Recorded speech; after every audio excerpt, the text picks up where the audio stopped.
what's up? Red Panda Anthem. Red Panda, what's good? So you said something about putting content out all the time for 2 years. We can't blink. So I wanted to talk about the multi-platform strategy, right? Because obviously you have 1.2 million Instagram followers, 2.8 million YouTubers. So is the content being specifically made for each platform, or is it just like, all right, I made the content for YouTube, I made this content for Instagram, maybe I made this content for TikTok? And if that is the strategy, which is the best platform that we should be living on? I don't know if there's a best platform, and content is very hard. Like, I'm sure you guys know, to be able to produce like at volume, at scale is very difficult. So I love the idea of repurposing. So say you have, you've got this one piece of content, or someone films one piece once a week, one YouTube video, and then they chop it up to work on all the other platforms as well. There are ways that you can upload one piece of content into certain websites and they can produce a transcript for you. They can provide the text version and they can provide a caption version as well. So I would make one piece and then cut that one piece into like 5 different pieces, including text. And then I would put that on all the different platforms. And then if I have time, I'll then make original pieces of content to go onto other platforms as well. But I think YouTube is like the number one spot, like first, like there is where you can actually build depth of audience and people who genuinely care about the brand long term. Perfect. What are 2 platforms that you think that people are not posting on enough? And if they did, it will allow the brand to have like a lot higher following and traction.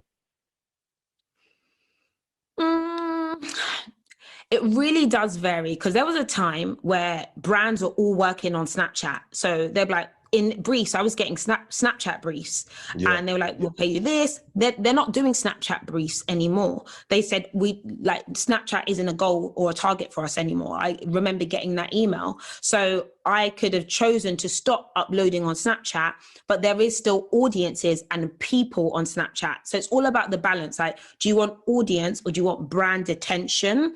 So I think most social media managers for any company is kind of being aware of all the platforms, but then internally they will have their own directive of what's important to them. So fundamentally, again, be on all platforms, get as many eyes on your content as you can. But I know that's hard, so maybe focus on just 2.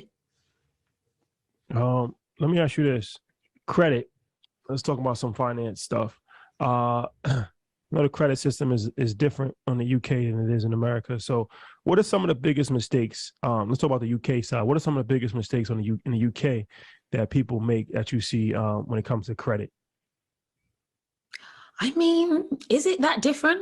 I don't know if it's really that different from the US. I think correct me if I'm wrong, but from my understanding, like credit cards, like you have the same access to credit cards that we do in America? Yeah. Yeah. More or less, but I think there's a little bit more protection. So it's more protection. It's more protection in the UK, right? Yeah. There's more protection in the UK in that younger people often there's more regulation about who can have credits advertised to them. So there is some kind of security for people who are younger and impressionable, who won't necessarily be able to get access to credit earlier.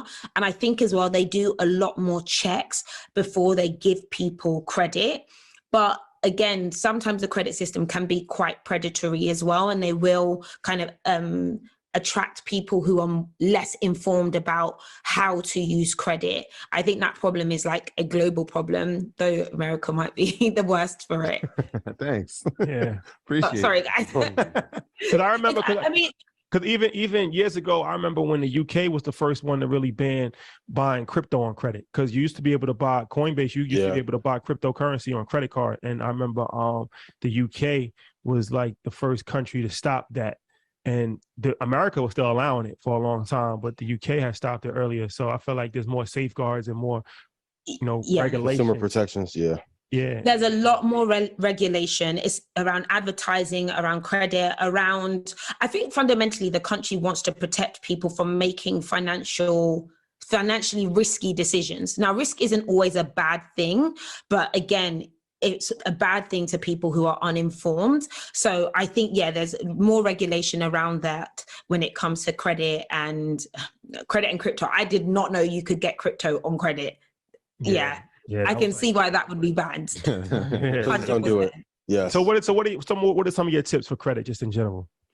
I mean, in general, it's one, having credit. So this is the mistake that I've made in the past. And I've seen some people who are from more conservative backgrounds. So actually, like, lots of us are from, immigrant families. And so our immigrant families often told us, don't get credit. Credit is very bad. Don't borrow money. It's not your money. So actually, a lot of us lacked having any credit. That was a big problem. So even for myself, I think I had money. I had a job. I was consistent. And I remember when I wanted to get my first mortgage, I didn't have any credit. I had no credit history whatsoever.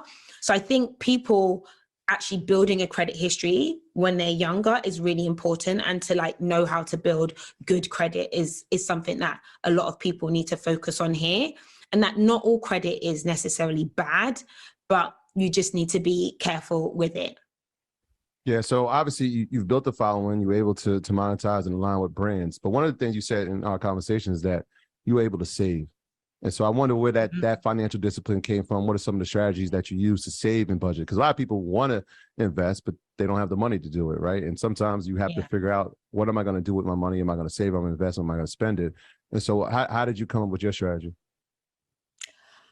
What was my strategy? I mean, I've been very broke. I know what it is to not have a lot. So I think I'm naturally an extremely cautious person. And just because the money is rolling in now, you just never know what could happen next, which is a mindset I also still try to fight against. But I also think that's a good thing. I'm glad that I had that level of, let me be careful with my money. And I also had some tax issues as well, when I first started my career and ended up owing the government money. And I remember realizing that I didn't have enough savings to pay the government this tax thing that I had to pay them. And so after that, I was always I'm always going to make sure I have money aside to pay anything that comes up. So I think I was just raised to kind of save.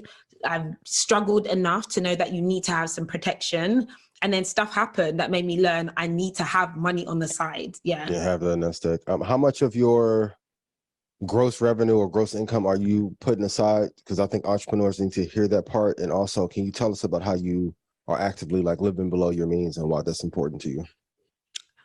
I mean, it's all relative. I think I put most of my money aside. I don't really spend that much money. I think that, I use my corporation to spend, right? So everything is a business expense besides my home and my mortgage and my kids' schooling. So I try and align all of my spending to only things that my business needs, and just some personal fun things here and there, but it's really not a huge ratio based on how much I earn, because my main desire for most of my income is basically to invest it. I just want to keep buying houses. So that's the thing that I enjoy.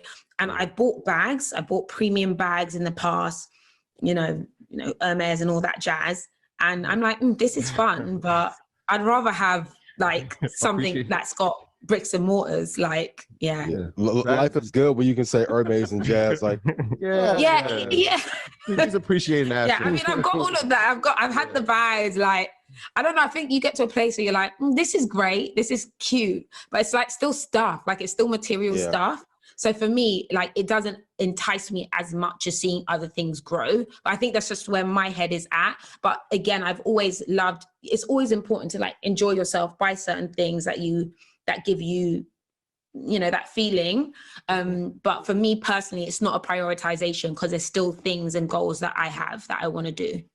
So let's talk about the real estate. I know you just bought a property on auction. Can you talk about that process and kind of walk us through it for anybody in the UK that might be interested in kind of, taking that route? Yeah, so auctions are fabulous. I love a good auction. I bought a house previously on auction, and that has really gone up probably double in value. And then the process is fundamentally going on to Rightmove, which is similar to, you guys have Zillow. Same thing, and you will see that auction houses are on site, but you can't really search specifically auction houses.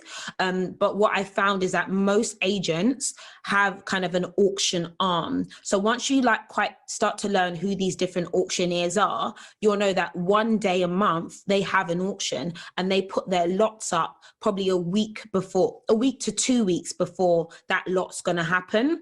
So you can actually sign up to all of the different auction websites, look at all of the different lots, and then look at what homes you may want to be able to buy. The one thing I've noticed is that their list prices are very fake. So they might list the house for £100,000. Like, you're like, what? You can buy a 2-bedroom house for £100,000? That house is going to go for $250 minimum. So I think that people should just be aware that the bargains that they think they're going to get at auction aren't necessarily always a bargain. So again, doing the maths and the calculations beforehand is very important. Yeah, when you said about every time you get cash, you're looking to buy new real estate. I wonder, what type of homes are you looking for? Is it like a single family lot, or is it 2-family? Like, what is your method when you're trying to find a new home?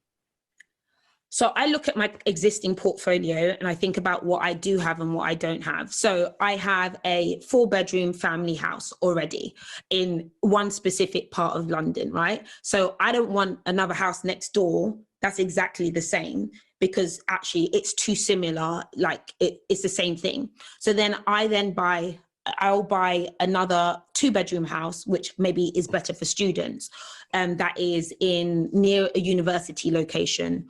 Or I might purchase a home that's more premium in the city that I want to target city workers in. Or I want to buy somewhere that's more lower income so I can provide more affordable housing for maybe people who are on government housing. So in my portfolio, I have a mixture of like different homes that provide different values in different locations as well. This that Red Panda Anthem. Ian, what's up? This that Red Panda Anthem. Red Panda, what's good? Red Panda Anthem. Whole clip going up. I know they can't stand it.